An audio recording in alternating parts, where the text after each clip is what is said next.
Welcome to Changelog and Friends, a weekly talk show about insanity operators. Thanks to our partners for helping us bring you world-class developer pods each and every week. Fastly.com, Fly.io, and Typesense.org. Okay, let's talk. We're here with our good friend, Gergely Orosz.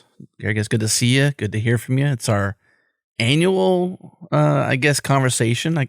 It feels like just really recently, Jared. Doesn't it feel like it was just maybe a month ago or so that we talked to him? I feel like this year's gone by so fast. It feels recent, but a lot has changed, and it has been a year. So welcome back, man. It's been a year, and now it's our annual tradition. I'm really glad to be back. Always good to catch up. It feels like a year goes by really quickly, but then a lot of stuff just completely changes as well. I do want to highlight the phenomenal title, Jared. I feel like we have to for the last one, because the second to last one was This Insane Tech Hiring Market, and then it was basically the same title but with a bang in front of insane, so This Not Insane Tech Hiring Market. We got a lot of feedback about that title saying like just genius titling, you know? The nerds loved it, yes. Well, we negated that sucker. It worked out well.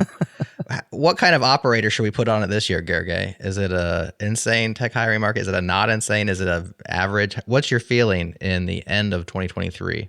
Well, I feel it's the question mark hiring market. Everyone is trying to figure out where are we, but more importantly, where is it going to go? Do we have an option to go back at some point to that more insane? I think, people are hoping for that. But in reality, there's a bit of a worry and a reality that maybe we've seen the very best hiring market as software engineers in terms of the best opportunities, the best demand around in 2021, 2022, or even between 2010 all the way to 2022.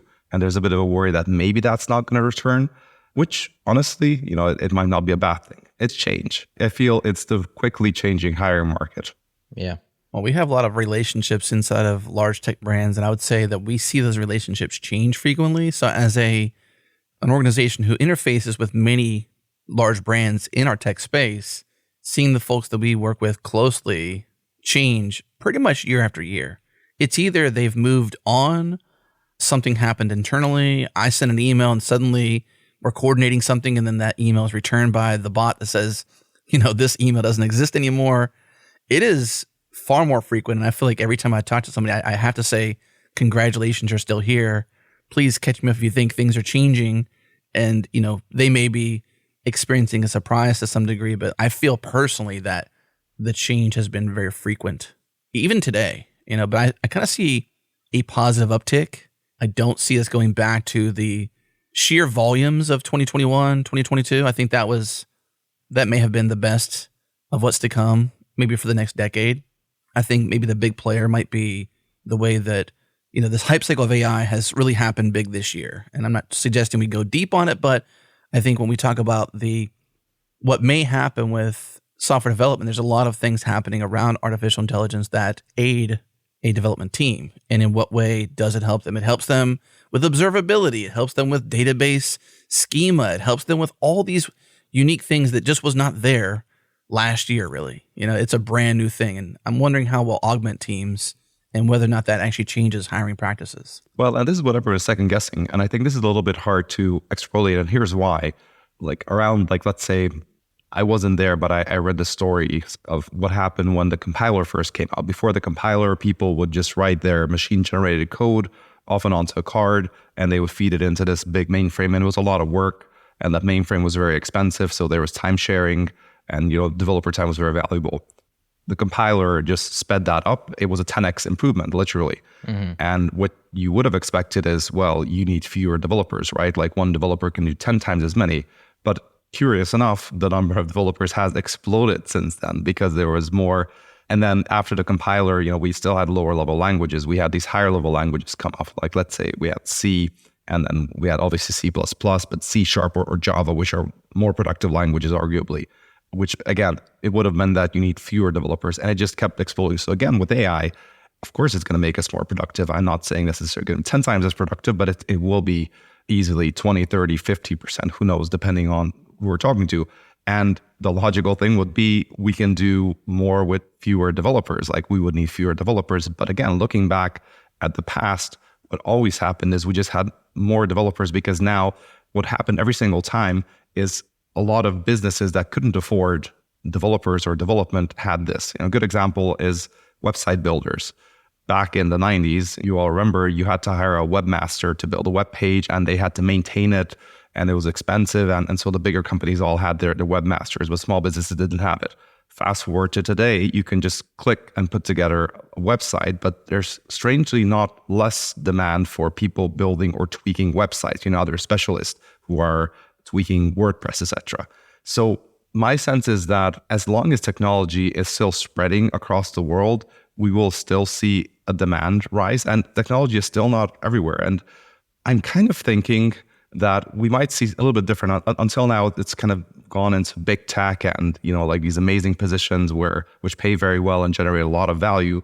But here I am sitting, frustrated with my utility company, for example, how just awkward it is to pay, or public transport. Again, like technology is there, but it's not particularly good. So I wonder what might happen if we see a lot of technology and technologists and good software engineers end up at these places as well. Maybe, work conditions improve, compensation improves, and our kind of quality of life improves. Because I'll be honest, my quality of life is not really driven by Facebook or Netflix.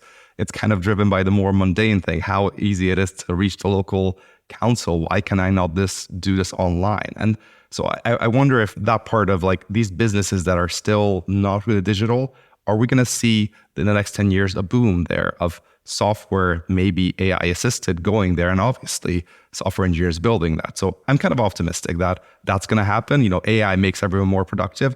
For example, small businesses until now, building an app, how much did it cost? I don't know, like $20,000, $50,000, $100,000 to build a custom app. It was not affordable for a lot of small businesses. My trainer at the gym was telling me he really wants to build this app. He's got this dream of doing it. He cannot afford it.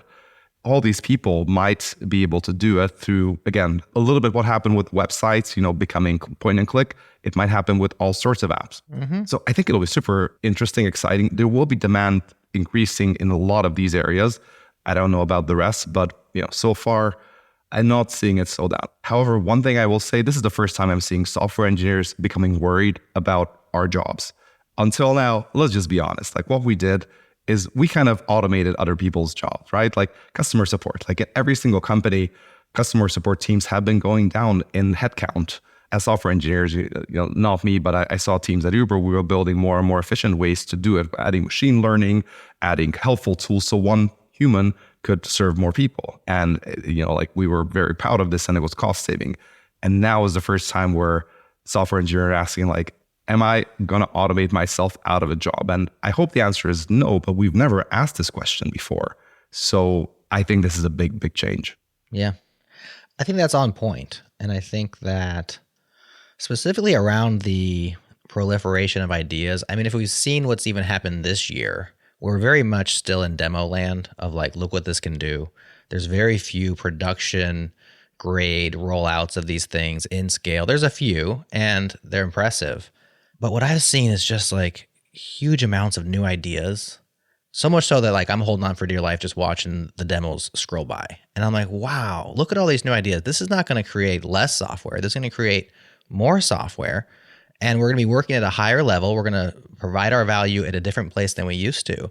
But I think that example of like what the web did, moving higher up the value chain and the abstraction level, maybe LLMs are the next compiler for the next 10 years. And we're going to be way more productive. And that's just going to bring so many more people to the table who previously were just priced out. And I think it's net positive. Mm-hmm. I also feel like, think about like, let's stick to the web, these website builders point and click, because that's a great example. I think that's been really commoditized. If you want to do a website today and you have no technical knowledge, you can absolutely do it, right? But then what happens when you built a website? You're a small business, you employ a few people. Let's say you run a barbershop or something, and you built your own website, you clicked it together. You're now starting to grow. Business is good. You're spending less on technology and it's bringing you a lot more value. You start to expand. You want to do custom stuff. And suddenly that point and click thing doesn't work. You now need to hire a professional who understands how your thing works and how the leading industry stuff works. So you bring in those people. So I feel there's a little bit of one thing that is a really big commodity these days is plumbing, for example. Like plumbing hasn't changed all that much in the past 50 years or so. And yet there's such a huge demand for plumbers who actually Oh yeah, it's not going anywhere. can get the work done. So I'm feeling that what's going to happen is, if I just take that analogy, let's assume that there's not going to be much bigger demand increase, which I don't believe is the case, but let's take a pessimistic view. There will still be a huge demand for software engineers to understand how these things work, who understand what is under the AI solution, who understand what is going on at the machine level in the cloud. When you have an issue, like how does the code execute? And could you just have some CPU issues? There's now a new generation of software engineers who don't really know too much about infrastructure, which is fine for the most part, except when you need to go deep. So I think the software engineers, the crafts people who understand the whole stack and have experience debugging and fixing issues, they will be very much in demand. And there's this joke of calling a repairman to fix this complicated machinery, and the repairman looks at it for 10 minutes and takes a hammer and hits it at one point, and it starts to work, and he charges $1,000. And I asked, like, $1,000? Like, why $1,000? He's like, well, $10 for the hammer and $990 for knowing where to hit it. I think that's what's gonna be software engineers. Don't forget that with all this AI stuff, software is gonna be way more complicated. AI will generate more complicated software, so it's gonna be harder to know what is going wrong. I've noticed as well when I'm using ChatGPT or some of the coding generators that they generate the code, but they are often incorrect, and you need to know what you need to know. So I feel the whole worry that we're going to be out of a job is not true. What is true is there will be the people who used to have a job, let's say from a boot camp, from doing 2 months and being able to do HTML and CSS. That is no longer going to be marketable. You will need deeper skills. So my prediction is that to enter software engineering, we're going to go back to what every other craft has. You will need to study several years. Right. How do you become an electrical engineer? I mean, you can self-study, but you probably won't get a job. Most people, unfortunately, go to college. I mean, it's just the reality. They learn a bunch of stuff that takes a lot of time, and then they enter the industry. I think that will change, and that will change very quickly. You know who is out of a job, though? Stack Overflow, aren't they? I mean, Google. And I'm not even a heavy user of these tools. I'm kind of reserved in my use, but it's the first place I'm going to go already. And it's been 6 months.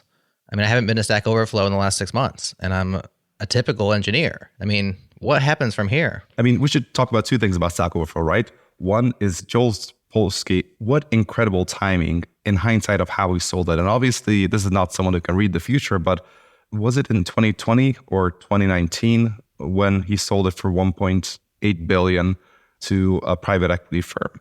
We have to check the exact date, but I do remember that this was before ChatGPT was even announced in preview. And shortly after the sale, it was announced in preview. It was still, people didn't assume it was such a big deal, but anyone paying attention could have thought that this might be damaging it. So the private equity company, at the time, it looked like a great deal because they could obviously monetize it, maybe even take it public, just keep growing it because it kept growing.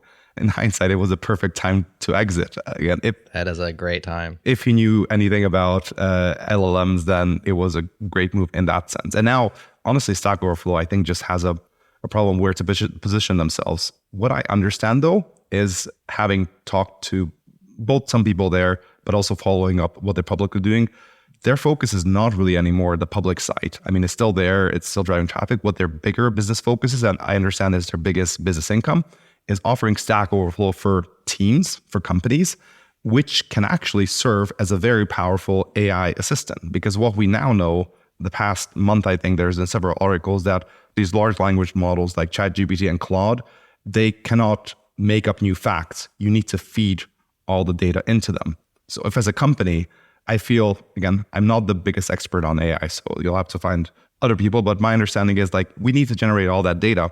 And so we need to incentivize data. And so Stack Overflow could be in this great position that at companies, they say, hey, use us, and people will keep contributing the data that the AI cannot find. And so you're going to be more efficient because we might have this data drought soon enough that right now ChatGPT is amazing at giving coding suggestions because it's been trained on Stack Overflow, but now no one's contributing to Stack Overflow. So the next version of, let's say, TypeScript or whatever new language, it just might get worse.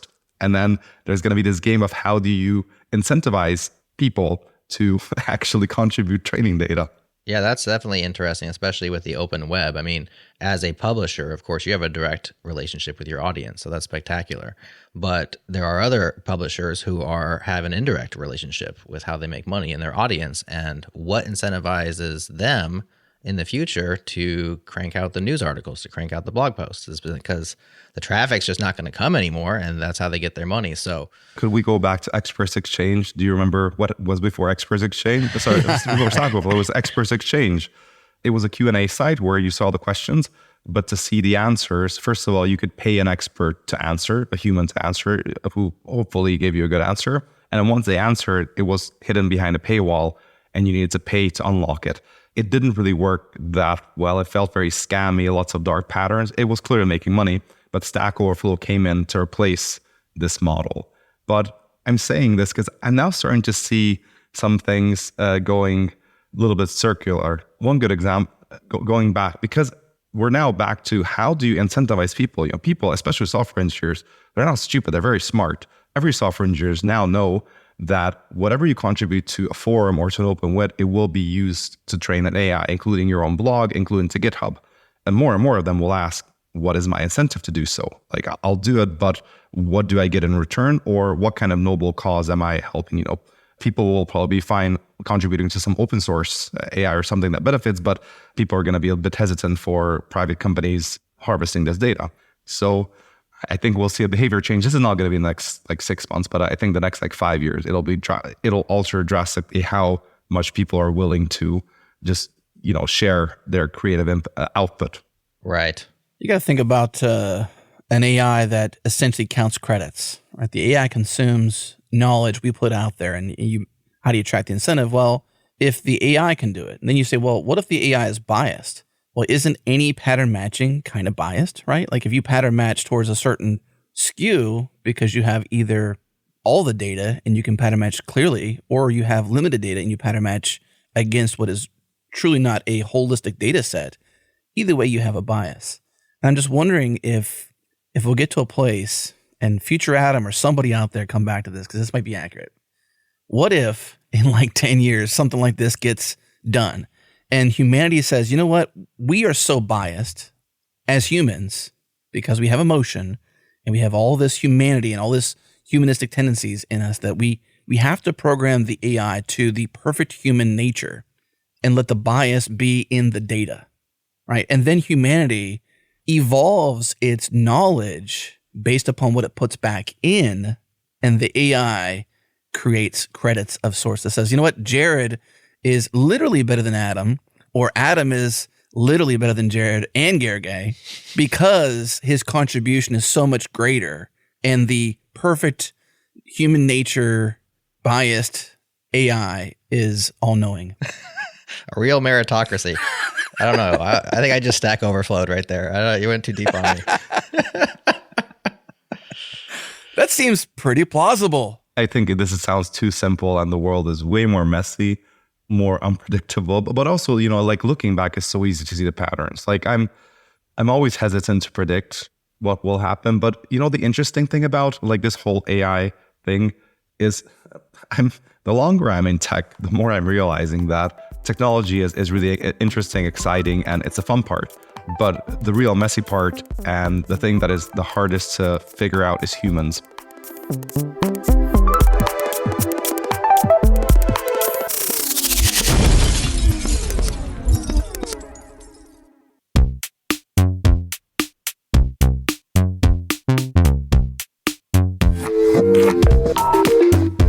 What's up, friends? This episode is brought to you by our friends at Neon. Serverless Postgres is exciting, and we're excited. And I'm here with Nikita Shemganov, co-founder and CEO of Neon. So Nikita, one thing I'm a firm believer in is when you make a product, give them what they want. And one thing I know is developers want Postgres, they want it managed, and they want it serverless. So you're on the front lines. Tell me what you're hearing from developers. What are you hearing from developers about Postgres managed and being serverless?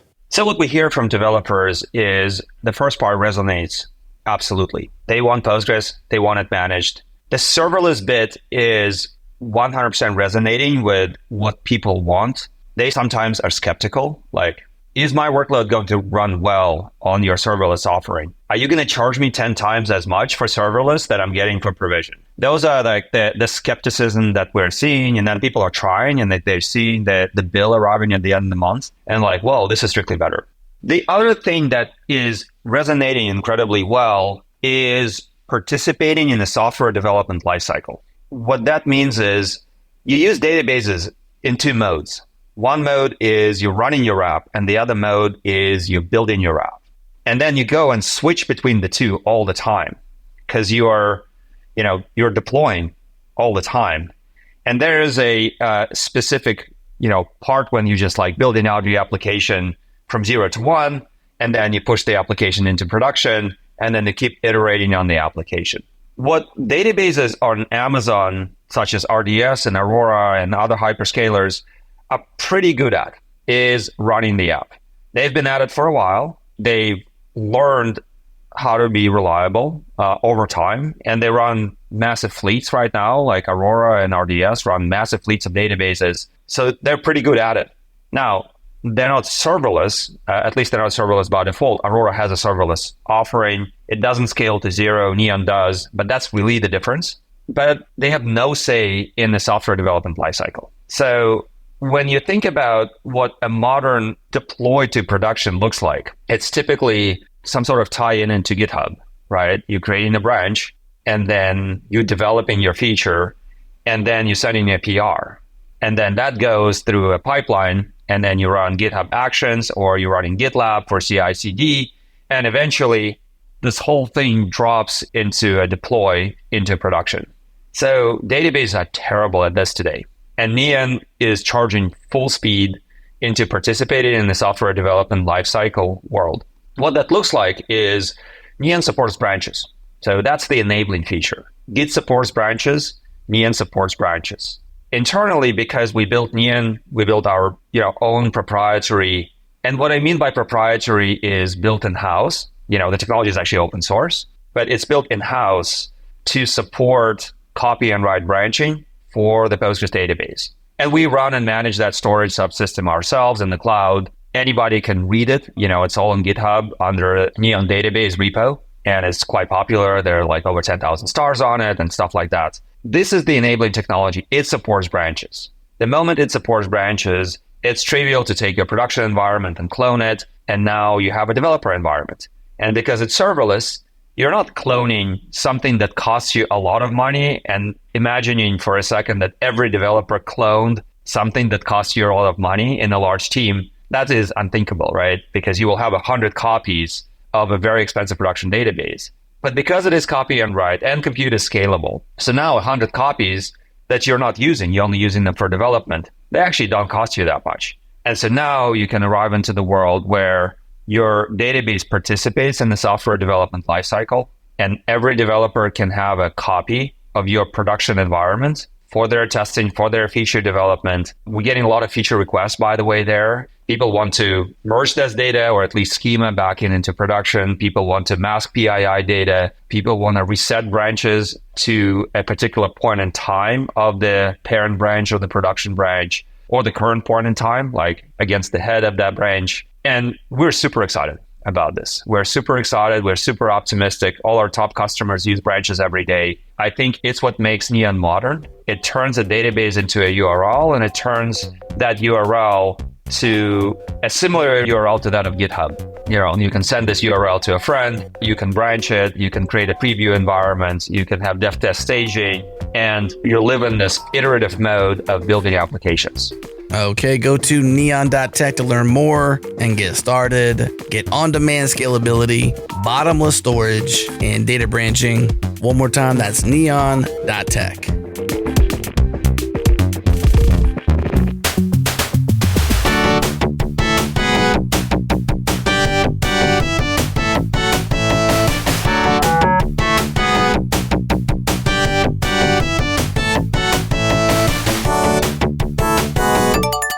And let's just look at OpenAI, right? I was hoping you were going to say that. They're right now the most hyped AI company. They're also the one that objectively is shipping the most visible things, and they have the most users. They passed 100 million weekly users in less than a year with ChatGPT. And yet the company almost was in turmoil and maybe close to ceasing to exist because of a few people in their leadership team having disagreements. And it just comes to show, I think there was this joke of OpenAI wants to align AI, make sure that it is aligned, but they couldn't align themselves as a group of people. And I think there's an interesting question that goes back, like there's a question of like, what does the AI do? But there's a question of who controls the AI? What is a group of people and what are their goals? And what constraints do they set and how do they program that? And that's going to be just as important. Just as messy. Yeah. Yeah, what a fiasco that was. I mean, it was a good week to be an internet denizen and just like watch it unfold like over the course of 72 hours. What was your coverage? What were you doing during that time? I'm sure you wrote about it, but what were your thoughts throughout? Yeah, so I was initially just following along because like everyone, I just couldn't really believe what was happening. It was just so shocking that I had literally finished an article talking with one of the head of engineering, one of the two head of engineering at ChatGPT, Evan Rafka, who was one of the first engineers on ChatGPT 3 years ago. He joined this small team called Applied. There were 6 people in OpenAI. So OpenAI back then in 2020, it was about 150 people and 144 of them were research people. They were just building these really cool models that would eventually become ChatGPT. And they hired a team to turn this into Applied. And he was one of the first six people, first engineering manager. In 3 years, they grew to 150 people. And only 1 year ago, they decided to launch ChatGPT. So they're building some cool stuff on the side, which was very surprising to me. And they built ChatGPT in a few weeks. They launched it. It became very successful. They could barely keep up with demand and they kept scaling up. And one of the problems that they had, which we didn't write about, but we might have a follow-up, they were short on GPUs. Even though they had all the access to Microsoft, they were short on GPUs. And there was a lot of really fun engineering challenges that I hope to come back and cover one day. It's fascinating. I had just finished this article, which was fascinating on how quickly they responded. And what was really interesting about OpenAI is I talked with a software engineer, and Avon is a software engineer. He told me like, look, like this whole ChatGPT, it's kind of a black box that predicts things really well, and we know it works well. And our job is to productionize it as an engineering team. And what they did is they hired very senior engineers. They operated like a startup. They moved very fast. And it felt to me that they could execute so quickly because, again, they had engineers with 10 plus years of experience in large scale environments. They just knew what to build. They were very motivated. And interesting enough, they worked in one office location, which apparently worked really, really well. So there's this whole debate on remote or not remote. From my understanding, OpenAI would have never been as successful if they were not located in the same location. And they could afford this. They could pay people, they could motivate people, and so on. So I had just finished this, and it was just a really good example of how OpenAI is moving so fast. And then as I published it, their CEO was fired, even though the company is doing extremely well. It seems no one can stop. And I made this joke on social media that it seemed we were wondering who could stop OpenAI, and it's themselves. It felt from the outside they were sabotaging themselves. As I was thinking back, like when was the last time we've seen such a shocking CEO firing? Because Travis Kalanick, for example, was fired from Uber, but it was not really unexpected because the company was struggling. Right. But when you see a company doing amazingly well, just going up, and they're about to close this $86 billion round, and I think everyone expecting that they're on the way to become a $1 trillion company. And I think the only thing that we could all think of was Steve Jobs being fired from Apple. But actually, when Steve Jobs was fired from Apple was not doing that great. So, you could argue there was a bit more to it. And I think we all just I followed the drama along. I figured this is the end of Sam Altman. Then there was a revolt from employees, the board surprisingly going quiet. My biggest surprise from the whole saga was that Sam was fired Friday, how Satya Nadella was the one. He felt like he was a spokesperson for OpenAI. He sprung into action. He started to communicate what was happening at OpenAI, even though OpenAI is arguably a way, way smaller company than Microsoft. And then on Monday, he went on a press tour, and then he came up with a solution, which in hindsight, maybe it was more of a tactic of hiring everyone from OpenAI, but apparently they opened. So my biggest surprise was how OpenAI is so darn important for Microsoft, incredibly important.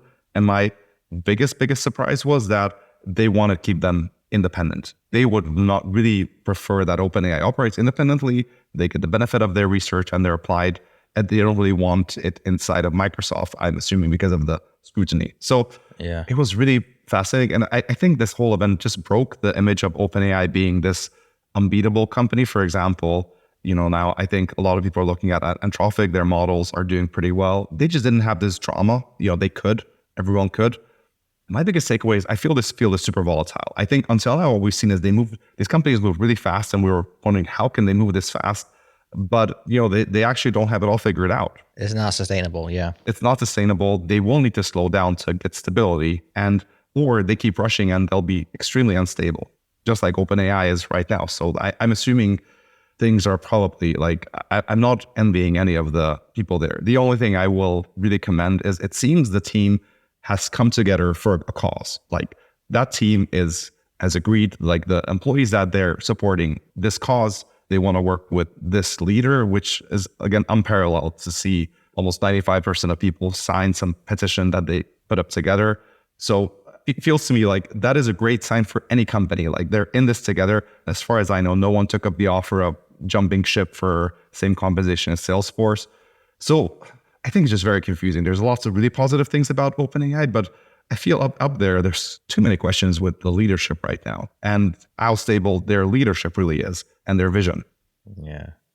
Funny joke I heard when it became clear that everything was pretty much going to land where it had begun in terms of employer and all of that was somebody said, I feel sorry for that one Microsoft IT worker who has to return 770 MacBooks back to Apple. Yeah, that was also crazy, right? I think so. We read that Satya Nadella agreed that they don't have to use Teams to appease them. Yeah, they don't have to use Microsoft Teams.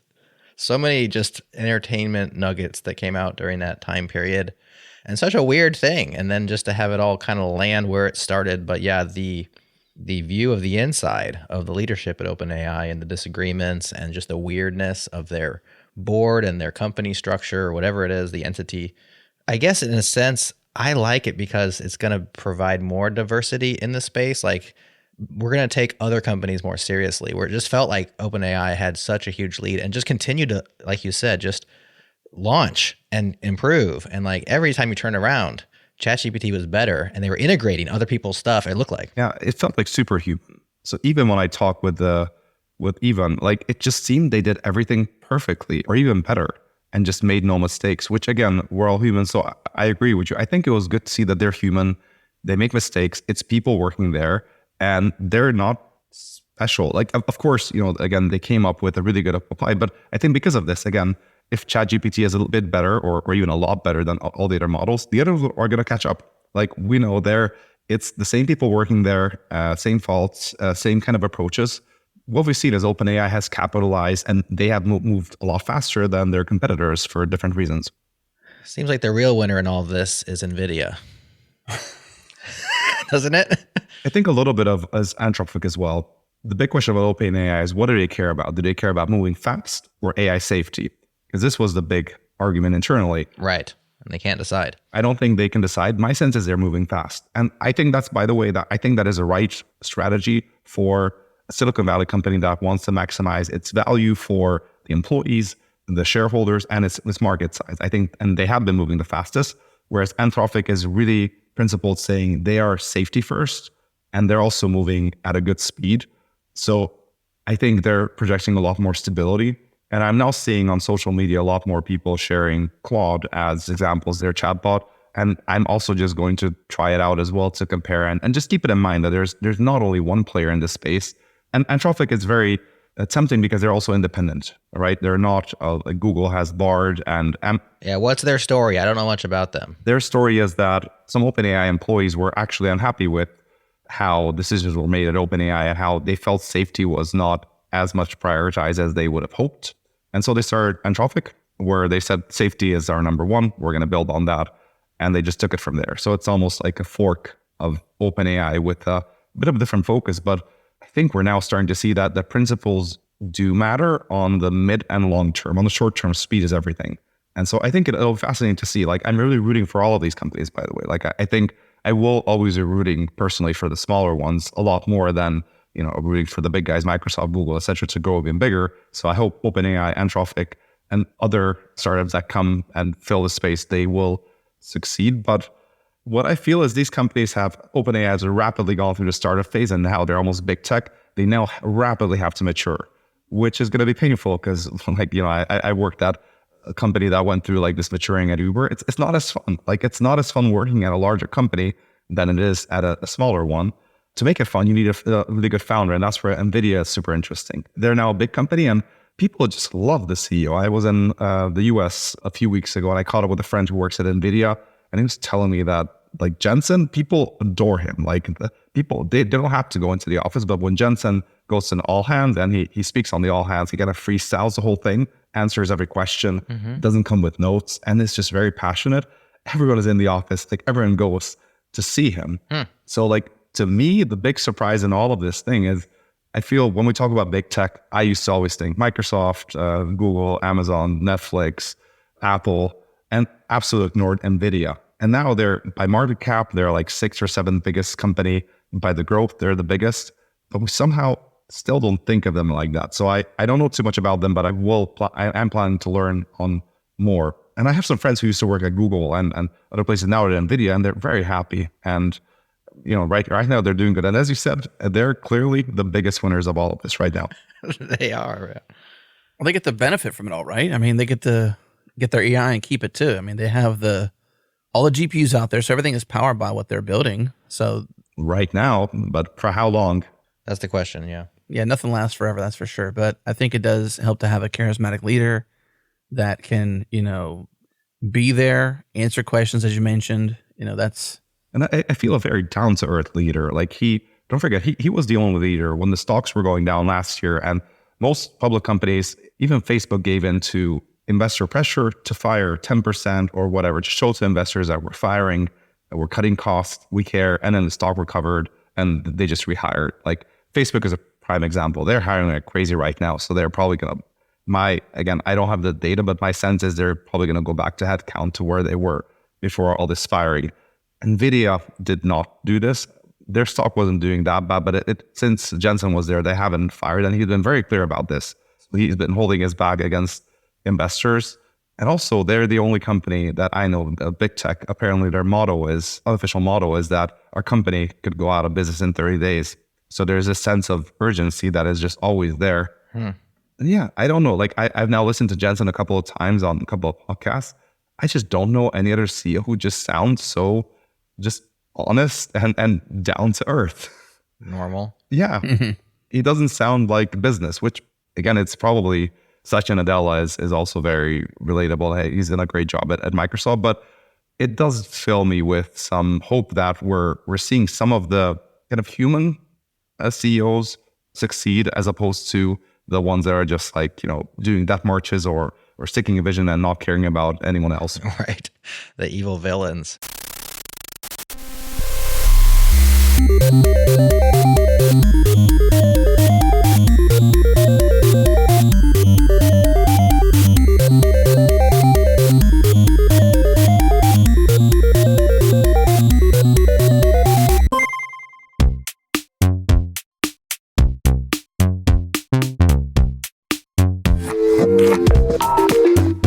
What's up, friends? I'm here with one of our good friends, Firas Abukadije. Firas is the founder and CEO of Socket. You can find them at socket.dev. Secure your supply chain, ship with confidence. But Firas, I have a question for you. What's the problem?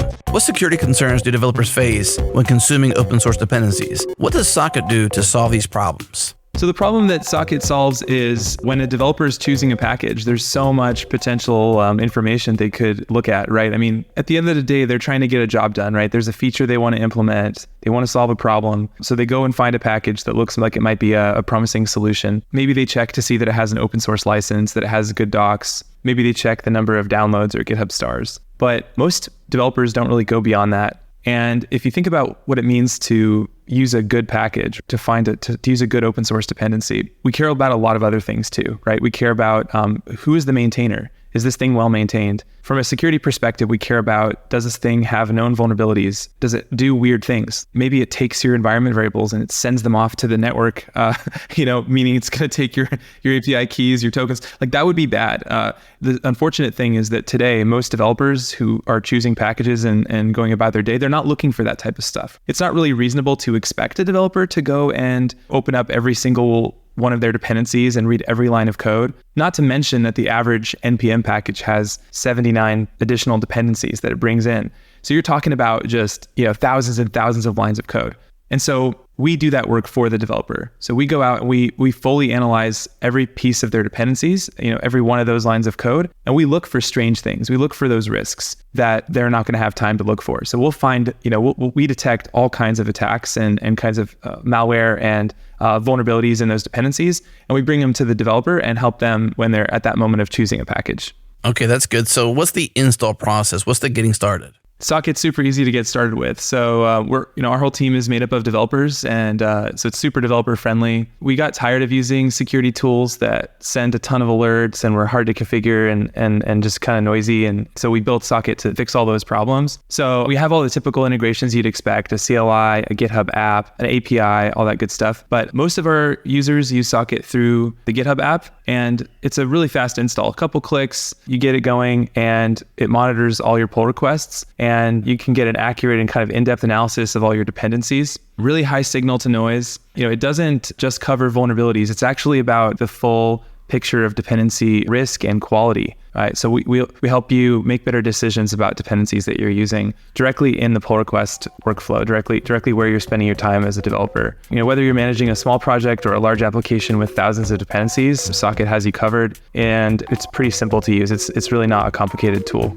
Very cool. The next step is to go to socket.dev, install the GitHub app, or book a demo. Either works for us. Again, socket.dev. That's socket.dev.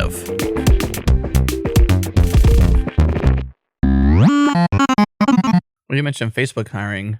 Are you paying attention to, the uptick or neutral hiring processes of, I suppose, big tech at large, but, something that gives us to judge the tea leaves against with the market rebounding or not rebounding? I'm keeping tabs on it as much as I can. I'm not hearing too much. What I am hearing is Facebook has started to hire a lot. They're the only company who's really ticked up their hiring. Other companies are also, hiring just seems to be quietly coming back. So I think I talked with some people at Google where they're getting headcount. Amazon hiring is back, even though Amazon also fired a lot of people with return to office. It feels to me that there's no massive hiring, but there's now, I'm not hearing places that don't do backfills. And these companies, typically large tech companies, in a normal year, they would lose 10% of their headcount or 8% in terms of people leaving and backfilling. It seems this is a bit lower right now, but still, for these companies to hire even 5% of a 100,000 person company, or let's say there's 50,000 people working in software engineers at a company like Microsoft, I'm just guessing 5% of that would be, it's in the thousands. So I hear a lot of backfilling and open positions for more experienced engineers. Two areas that seem to be hiring a lot less: engineering leadership, engineering management. Most companies are reducing management layers. So there's less space for senior managers, directors. And I'm hearing a lot of directors, people who are managing managers, sometimes going back to managing teams. So it's taking a step down. And new grad hiring seems to be very much down at a lot of these companies. I'll have to pay attention if interns hiring will be back at big tech. Last year, at the Silicon Valley, most big tech did not hire interns. Roblox did, for example. I spoke to a friend at Roblox, and this friend told me something really interesting. First of all, they were really surprised because they got all the grads to choose from. Usually Facebook takes the best grads, and Google, and they're kind of left fighting for the rest. So this year they could just choose, last year in 2022, they could choose from all of them. And then this manager told me something interesting. They hired these grads in the spring. They were working with them. And he asked one of them, hey, how are you doing? What are your friends up to? And this intern said, a lot of my friends who didn't get the internships they were hoping for, they didn't get good offers. Some of them just went back to grad school for another 2 years, and they're hoping the market will get better. And there's been a few people, apparently this is Silicon Valley, who have just changed from software. They just took to a different place. And another really interesting thing that I've heard that I think is very specific to the US is one of my friends who's a manager at one of these late stage startups. Her husband is a university professor somewhere in California. And he told me that during the lockdowns, there's been a class that was a pass-fail. Instead of getting grades, they were just pass-fail. And what he noticed is these classes are a lot worse in terms of capability. So now, he's taking some of these classes that last year, there was only class pass-fail, no grades. Mm-hmm. And apparently he needs to dumb down the assignments because they just don't have the skills. And she's also hiring some of these grads, and she's saying that this whole pass-fail year, which is like 1 or 2 years, is just not where it is before or after. So she was like, I think we'll have a problem. Like these graduates, maybe for no fault of their own, they're not going to be as competitive on the workplace. They can probably catch up, but this is just so interesting on how something seemingly so small, it's COVID, let's make it a bit easier, pass fail. And on the workforce, managers notice, professors notice. They're like, they're just not working as hard. They're kind of, more kickback. You ask a lot of young kids these days, they want to be influencers, right? Like that's something that's like cropped up as I want to teach people something I don't even know or learn something enough to teach people enough. There's a lot of influencing or desire to be a star in those ways rather than, I think, put in the grind that we've all put in to learn what we learned to get where we're at now. I worry like any, I suppose, 40-year-old would worry about the prior generation and what they might come into because... Well, yes and no. So like, I think obviously this new generation, like it's funny because a lot of people like aspire, young people out of college or even in college to become an influencer with, have lots of followers, which is practically like description of me. I have a lot of followers on different social media platforms. If I...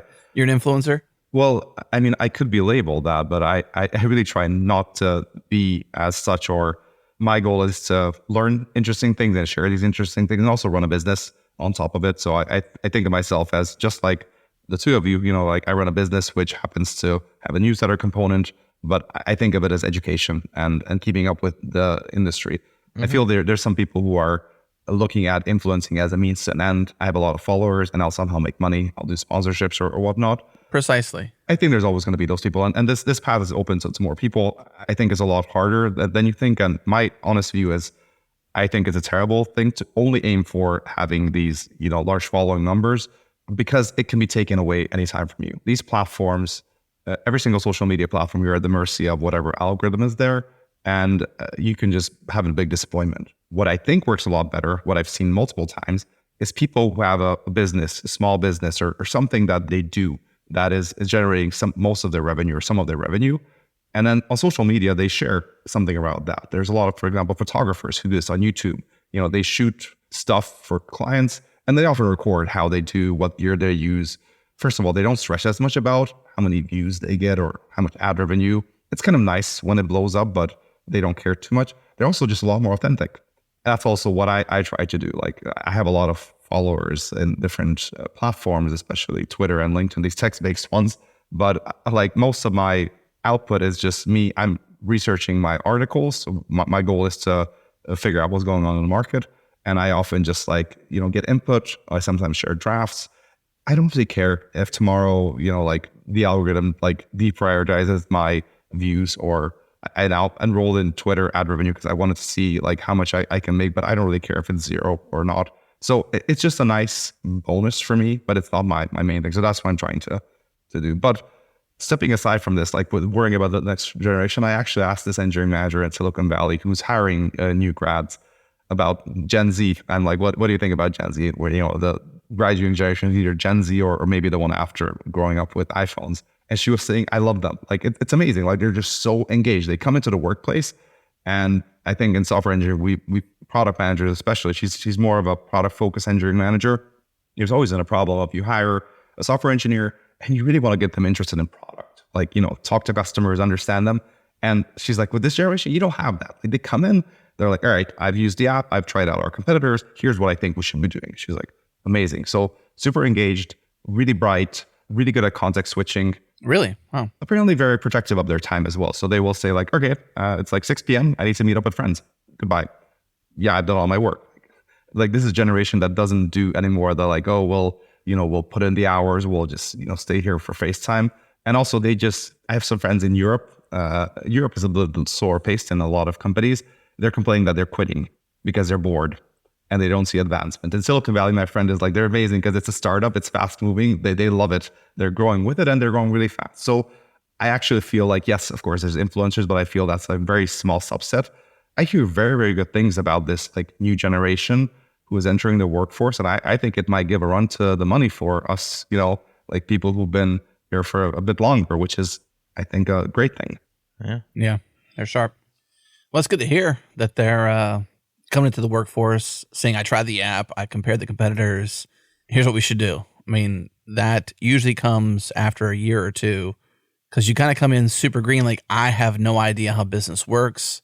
I think that entrepreneurship has been pushed down to the younger generations to be like, I should be doing something in my teens, not because I want to make money, but because I want to understand the way the world works at an earlier age so that when I do enter the workforce or I consider it, I have a more clearer understanding of directions I should go or whatnot. That also happens with wise parenting and involved parents, so not all that is on just simply society, but I think it is a societal thing where entrepreneurship is essentially more accessible to the younger generation. I mean, I ran papers when I was a kid. That's like the most common thing you could do when you're young. I did not sell lemonade. I didn't have a lemonade stand. I would have done that. I shoveled snow for folks. I cut grass. Me and my friends had a grass business called BAD because it was Ben, Adam, and Donald.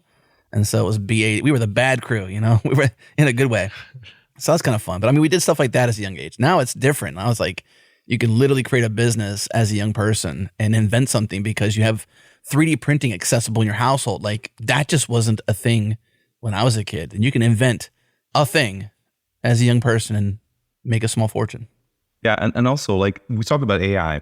It's a really interesting question. Like we now have people coming into the workforce who are, out of college or maybe even self-taught. Who is the biggest beneficiary of AI tools? Let's just take a Copilot and alternatives. SourceGraph has Cody, there's Tab9, there's all these other ones. Clearly, it can speed you up. And my view is that there's two groups who will benefit hugely from it. One of them, surprisingly, is the really experienced developers who master it, who already know exactly how it works because they will spot immediately when it makes a mistake. It does hallucinate. It helps them context switch a lot faster. Like I haven't developed anything in TypeScript I haven't really touched it for much, but I built a website on the side and I just used ChatGPT to generate. I knew what I wanted. I just didn't know the syntax and it just really helped me. Simon Willison, who's either the inventor of Django or one of them, he's a very well-known software engineer. He has got it into AI and using ChatGPT and doing a lot of cool stuff in the space. And he actually said that like he feels he's about 20% more productive, which is a huge deal because he's a very productive software engineer. He's now independent. And he said it just makes him a lot more daring. He's now using all these technologies. So senior engineers who master AI tools will be a huge advantage. But also I think people who enter the workforce who are kind of AI native and figure out how to make the most of it to just get up to speed a lot quicker and not just fully like learn from it as well. I think these two groups are going to potentially, they're going to overtake the group in the middle who is like, like we have some experience, but we're not sure about this AI thing. So I feel if you're a software engineer and you're not playing with AI tools on how you can be more efficient, where its limitations are, you will be left behind by this younger generation who is starting like day one. They literally start with ChatGPT or whatever else they do. And they're going to like very quickly put together, build, mock. Okay, they'll make mistakes, but they're going to learn. And again, don't forget that this generation they're sharp. They context switch. And they're also thinking in terms of problems, product problems, not necessarily software engineering problems, and they want to solve for it. Mm-hmm. Now I'm afraid that they're going to take our jobs. Heck with the AI, the kids are going to come take our jobs, Adam. Isn't that how it works? Anyways, That's how it should work. Yes. that is how it works. Well, let's not bury one of the leads here, which is your book. Haven't had a chance to thoroughly read it, but I did catch some of the chapters you put out there. So thank you for putting that look inside document out there because I was able to glean a little bit. Who is this book for? What's the title? Because I didn't say it. And who's it for and how long did it take you to write it? Yeah, so the title is Software Engineer's Guidebook. And this was the book that I had been writing for a very long time. It was a book that I wanted to write while I was an engineering manager at Uber. So the story of this book is that I spent 10 years growing as a software engineer from the entry-level positions. I was at some point a principal engineer at Skyscanner and then a senior engineer at Uber. So there's like different levels. And at Uber, I was a manager and I helped people get promoted to the senior level, staff engineer levels, and so on my team. And I just learned a bunch of stuff the hard way. For example, promotions work, what the expectations are at a company like Uber, and Uber has similar expectations to the likes like Google, etc. And I was just mentoring people a lot on how to become better software engineers and how to go, for example, from senior engineer level where you are expected to not only code, not only mentor, not only get things done and unblock your team, but at the next level, you need to think more of how the business works. You need to coordinate teams. You need to lead with influence and not titles and so on. The time I decided to write this book is when I became a skip level manager. That meant that my team was too big. I now had a manager report to me who had another, I think, 6 people. So I had a team of maybe 20, 14 at the time reported to me and 6 people to this person. And I was having a one-on-one with one of the new joiners who was now my skip level. And this person asked for some advice on, I'd like to potentially get to the next level. I think he was a software engineer too. And how do I get to senior level? And I was thinking to myself, like, I could really help this person, but I'm no longer their manager. And it's not really appropriate for me to, step over my manager. That's their job. But I do have a lot of expertise and experience to share. And especially when I talk with people outside of Uber, I had sometimes had lunches with developers. They were just really confused on what it means to be a senior. I got into argument with a person who said, like, no, mentoring it shouldn't be part of a senior's, what a senior does. I'm like, yes, it does. Like at a place like big tech or even a larger scale up, it's absolutely a part of it. And so there's a lot of confusion. So the book, I'd like to think it's for most software engineers, but in reality, it's a very good book for entry or mid-level software engineers and also more experienced software engineers who have not worked at big tech. The book is probably the least useful for people who have worked at big tech or large-scale startups and they're past the senior level. It's not really for people who have a really good mentor who can navigate them on what it takes to grow out these companies. If you're at a company that has a really good career ladder and a good manager and you get good feedback, like this book is not going to help you as much.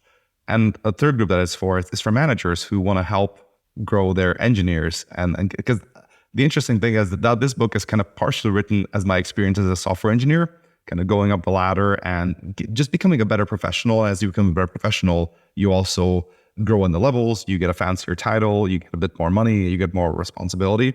But then as a manager, I was on the other side, I was helping people get to there.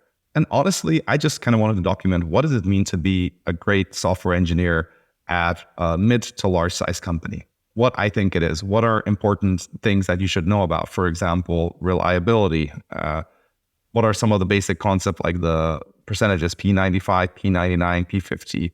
What are some on-call practices that you should just know about? That again, if you worked at a large company that has these, it's going to be like, yeah, I know all of this. We deploy with feature flags. We have automated canary deploys. We have all these tools. We have platform teams. But if you're not, I kind of try to collect the things that were all aha moments to me. So I hope this book will democratize a little bit of how those cutting edge tech companies work. Think of Amazon, think of Uber, think of fast moving companies like Stripe. And the interesting thing was, as I was writing this book, it took 4 years to write. I started in 2019 at Uber, even before we had our first changelog recording.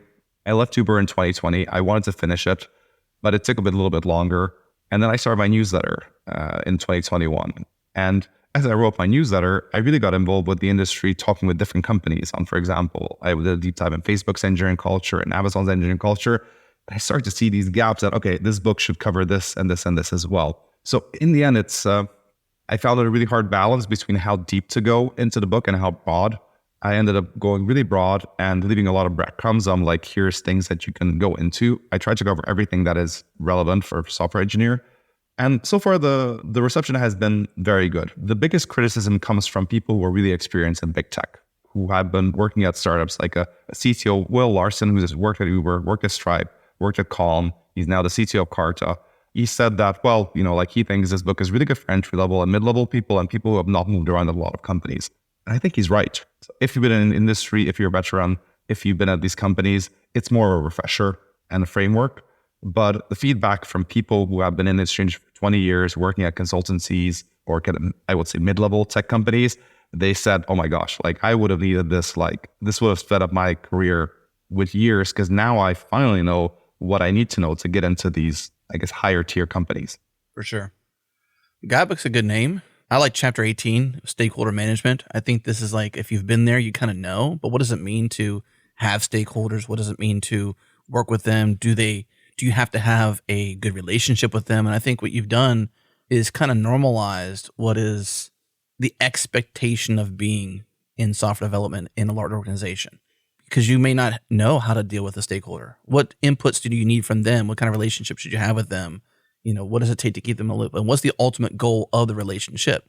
And I think when you kind of answer that in this particular chapter, you need that. If you haven't been there, this is like, hey, when you are a senior engineer or a software engineer in a tech company like this, these are expectations of what you'll experience. And it may not be exactly this, but a version of this. And this is normal. It was my goal. And one thing I wanted to do is, I'm going to be honest, like when I worked at a lot of different companies, which maybe helped my view. So my career was in Hungary. I worked at a local consulting company, and then moved to UK to a small local consulting company. I then moved to JP Morgan, which was a bank, but it was not really a tech company, but it was a more prestigious company. I was at Skype, which was somewhat of a late stage startup at the time, and then it became Microsoft. I went to Skyscanner, which was a 700-person scale-up, European scale-up, and then I worked at Uber, which was just very high growth at the time, and it was a true Silicon Valley company. When I joined in 2016, it was the place where people were declining Google and Facebook offers probably until like 2017. So there were some really good people joining there. And especially when I got to Uber, I just didn't understand a lot of things. Like there was a lot of vocabulary that I didn't understand. I was sitting in meetings. I was just making notes of like, I need to look up, like, what does this thing mean? Even simple things like a one-on-one, which is a one-on-one meeting with your manager, which at most companies or better companies, you have it every week. And I, for example, I had it at Microsoft, but it was really weird. My manager didn't know what it was. We just did it. And I didn't realize that, well, to do it well, you as the employee should come prepared and say like, all right, here's manager, what I'd like to talk to you about. I'd like to talk about my career. Here's a subject that you should showcase your work, and then some of these tips. And so, for example, with stakeholder management, again, I worked with stakeholders for many years, especially as a manager, and I just saw what the great engineers did. And so I'm trying to give the vocabulary and a structure of how you can think. You don't need to follow it, but it gives you ideas. For example, with a stakeholder, the stakeholder can be your product manager or the legal team who you're working with. And a very simple thing is, especially when you're at a staff level engineer, it's kind of an expectation. You just sit down and ask them, what do you do? Like, hey, you work in a legal team. Can you tell me like what part of legal do you do? Because then they're going to explain to you. And again, most people like get around to this after a while. You ask about their challenges, like you just do some small talk with them, like, hey, do you have any kids, etc. And again, these are things that usually it just takes a while to figure out because you start talking business. And if you do these things, you're going to be way more efficient. A tip that, for example, I learned very late is asking them to shadow on a meeting. Like literally the legal team, you would ask, like they're having a meeting, like as a software engineer, can I go into your meeting and just sit in the corner, see what you guys are talking about on the legal meeting? It makes no sense because you're a software engineer. But when you're at the staff level and you need to understand the business, this is one of the best ways you can do it. And again, most people, including staff level engineers, just don't do it. And if you do it, you're going to be way more efficient. So Tanya really, who wrote the really good book, The Staff Engineer's Path, which is an amazing book for staff level engineers, she just told me after she read the book that she just feels that this book will democratize. When people sit in meetings, they just like, okay, I know what this means. I know what that means. Or if not, I can look it up. But I feel that I know what's going on in these spaces. And I try to kind of break it down of what everything I felt was intimidating or I didn't understand. I just put it in the book. I love it. So the book is 413 pages across 27 chapters. How do you know when you're done? How did you know like this book is finished? Yeah. So here's the thing. I self-published. I originally wanted to write for a publisher. I had some ideas. I really hoped I would work with one of these really big brands that I look up to and some authors that are back in 2019. I submitted this topic and I had like 3 kind of top book publishers in mind. The first 2 rejected it. They rejected it in a nice way. Like it was a close call and they just felt that they had a competing title or something like that, which is how it works in the book industry, by the way. And then the third one said, yes, we want to publish. But with this third book publisher, they actually turned out to be pretty opinionated and they wanted to make it a little bit more beginner friendly and they wanted to put some structure in place that I just didn't like. So in the end, I was like, okay, like I feel I'm going to fight with my publisher and it's just a lot of energy. I'm just going to write it myself. So the problem then with self-publishing is great because I can do whatever I want. And I was pretty opinionated, so I wasn't worried about what's right. But you never know when you're done. This was a problem.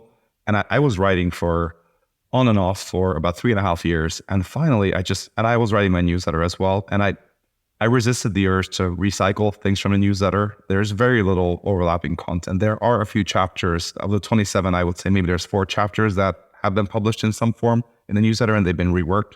But I just kept it separate because the newsletter is very what's happening right now. And I wanted to write this book as like the stuff that is going to be relevant in 5 years. And then it'll have to come a new revision. So 3.5 years, I had a lot of stuff written. And I just decided I'm just going to give myself a deadline, which is what the publisher would give you. Yeah. At the end of the deadline, I had about 500 pages or 550 pages worth of text.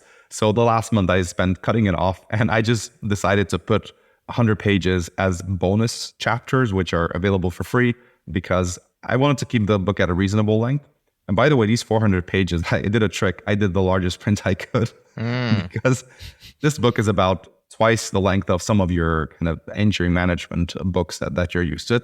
It's about the same length as Designing Data-Intensive Applications, except Designing Data-Intensive Applications, another popular book, it does have a lot more formal things. Mine is a bit more on the soft side.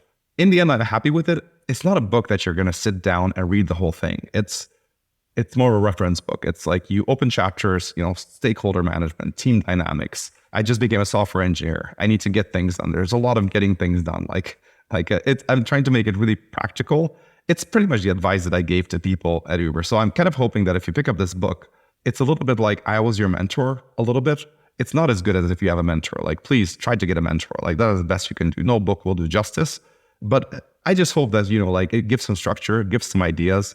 And so far, that's what I'm hearing. And by the way, if you're reading this book and you have feedback, you have criticism, also just shoot it over. I don't really plan to write another book anytime soon, but I do plan to improve this further in a few years' time. So I'm going to collect whatever might be missing. I'm just hoping that this is going to be on people's desk and they'll reach for it and they say, like, you know what? It's given me a couple of good ideas. And I tried them out and it just saved me a month or two or even a year of me figuring this stuff out. Mm-hmm. So no new books soon. Anything else coming down the pipeline or you're working on in addition to the Pragmatic Engineer newsletter? Anything we can look forward to? For now, it's a newsletter, and I'm just going to chill a little bit for the next month or two because writing this book and writing a newsletter was a lot of work. And I want to get some other version of the book out. Right now, it's only a paperback, which might be very surprising. But because I'm self-publishing, doing a Kindle version is a bunch of extra work, which I am going to do. And doing an ebook and an audiobook is also on my plate. I just wanted to see how the paperback goes. And I'll be honest, one of the reasons I did the paperback first is I'm really hoping that this is a reference book that can be on people's bookshelf. I know people have a strong preference for Kindle, so that's the next version that's coming. But I've yet to go to someone's house and say, like, oh, I really love your Kindle collection. But I have got a lot of times and said, like, what is this book? Can I borrow it? Can I take it home? So I'm kind of hoping there's going to be a little bit of this with the book. So I'm just now making sure that there's more printability, and in countries where Amazon is printing this right now, but now it's also an Ingram Spark, which means that individual bookstores will be able to order it. I've learned a lot about self-publishing. I plan to write a post about that, hopefully help other people who are thinking about that. Yeah, that'd be a good one. For sure. Well, speaking of Satya Nadella, whenever he was on that roadshow that you mentioned, back to the OpenAI conversation, I noticed a bunch of books behind him. And I was like, man, I paused it and I'm like zooming in and looking at all the books. I'm like, I've read a couple of those. And, one day maybe your book spine will be visible in a future roadshow saving OpenAI or a version of it in the future behind the scenes of CEO of Microsoft, That'd be cool. Even if not Satya Nadella, it's already a lot of people's bookshelves. So I was very happy with the reception. And, there was a little bit of validating thing about this whole thing because in the end, two publishers, this was different. This was 4 years ago. I wasn't as well known. I'll just be honest. I did have a blog that was, people were reading the Pragmatic Engineer even back then, but two publishers ultimately said interesting, but it's not for us. Basically what they said is, we don't believe this will be great business for us because book publishing is about the business. And the third one said, we think this would work, but you need to make a lot of changes to it. And I just stuck to my guns and I wrote the exact same book as I pitched. It's literally, the introduction is the same as I pitched 4 years ago. I did make some changes, but it was just validating to see that it's doing very, very well, both in terms of sales. It jumped to, number one in software engineering for a while. I think it still might be there. For 6 days, it was the most sold book in the Netherlands across Amazon. Amazon Netherlands, like above all children's book and everything. In the US, it went up to number 30 or number 32 on launch day, which is across all books sold in the US, which is, again, a big deal. So it was just very nice to see that, yes, there is demand for this. And I have been getting feedback that people do like that I haven't simplified a lot of things. I haven't made it a bit more verbose, which was a suggestion that a publisher gave me. And again, they had really good intentions. This is what they've seen sell. And since then, I've had one of the biggest publishers in the world come up to Penguin Random House, wanted to talk after a launch. And they asked me, would you be open to writing a book for a bit more generic audience for soft skills? And I said, no, I just want to write for software engineers. And they said, we're not interested in just publishing for software engineers. I know, but like, I'm only interested in writing for software engineers, and I'm only interested in writing for stuff that is not a beginner. I'm trying to give stuff that is more advanced. And I believe there's a market for this. And I think now there is. So yeah, it's been nice to see that this book that I deeply felt was missing for me.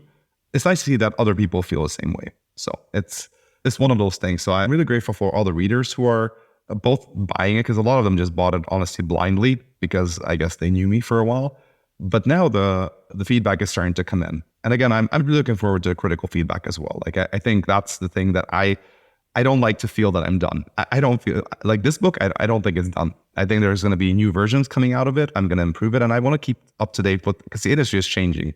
This is the first book probably, well, maybe not the first, but the first wider sold book. AI coding tools are inside of it. Like I made that change 6 months before publishing because like right now in multiple chapters, how do you grow as a software engineer? What you pair, you get mentorship, you use AI coding tools as well. If you're not using AI coding tools to improve, you're already left behind. Mm-hmm. I mentioned things like cloud development environments, which are now spreading in big tech, and some of these other things which are pretty new. And I want to keep the book later on updated as well with the new technologies that are spreading pretty decisively. Developer portals like Backstage, which are common across big tech, again, inside the book. So I'm really proud of it because I think it really describes what is cutting edge across large tech companies.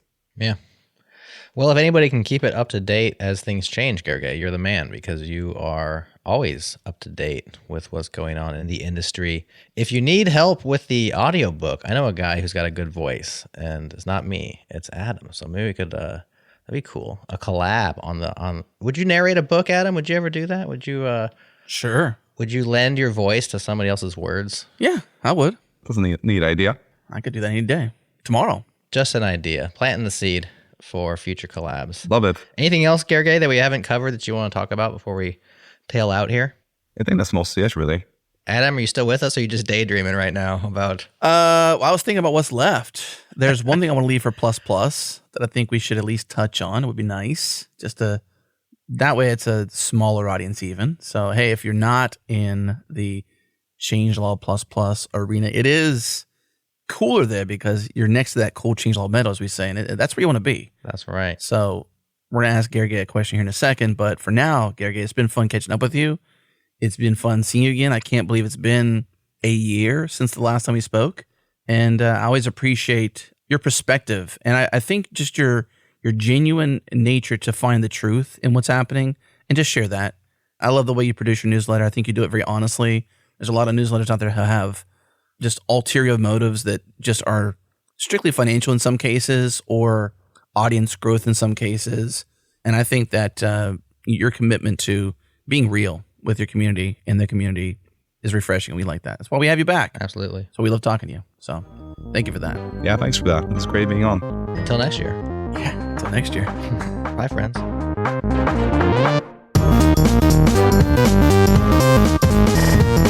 If you're wondering what Adam was saving for Plus Plus ears only, is Gergely's recent discovery of a conference that created fake female speakers over the past few years and the resulting fallout after Gergely pulled off the mask. No one would have ever suspected me. That is until you, meddling, gnome-hating, pirate-loving... Yeah, Shrimpo, we got the picture. So stay tuned if you're a Changelog Plus Plus member. If not, well, this is a pretty good time to subscribe. Plus Plus is the most direct way you can support our work with your hard-earned cash. As a thanks, we provide you with an ad-free feed, get you closer to that cool Changelog medal with bonuses like this one, and more. Head to changelog.com/plus and sign up today. Changelog Plus Plus. It's better. Thanks again to our partners, Fastly.com, Fly.io, and Typesense.org. And to our Beat Freakin' residents, Breakmaster Cylinder. Next week on the Changelog, news on Monday, Drew DeVault from Source Hut on Wednesday, and we're playing round 2 of the award-worthy Pound to Find game on Friday. That's all for now, but let's talk again real soon.